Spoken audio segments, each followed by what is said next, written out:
As a grad student at NCSU, I unknowingly ingested, inhaled, and touched PCBs inside Poe Halls for approximately 4 years. And without my consent, I was poisoned by PCBs at extremely high levels. One swipe test that was taken in Poe Hall on the 3rd floor measured 194,000 parts per million. That's 3,880 times higher than the EPA allows. And in my first semester at Poe Hall, I sat just a couple hundred feet away from where that swipe was taken. Now in 2026, we know there are thousands of women, men, and children who are exposed to PCBs in Poe. Hundreds are ill and dozens are dead that we know of, and there are many stories to be told, but this one is mine. In my first semester at Poe, I developed a very odd skin rash. It started as a bright red patch over my throat.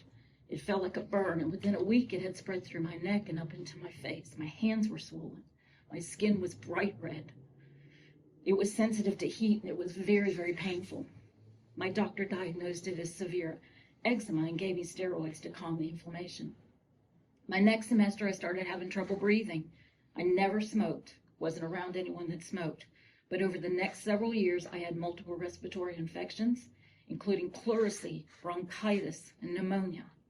My doctor diagnosed me with asthma at 34 years old. I was given steroid treatments and required a daily inhaler to breathe. Over the course of my time in Poe, I saw my doctor regularly for headaches, vertigo, fatigue, pain, heart arrhythmia, etc. And my doctor tested me for all kinds of things throughout those years and could not figure out why I wasn't well. November 18th, 2021, I received a call. Ask any cancer patient about getting the call and they will recall it vividly. The news was breast cancer.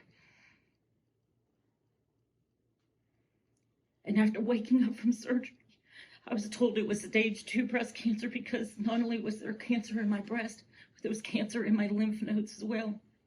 I had 2 months of daily radiation.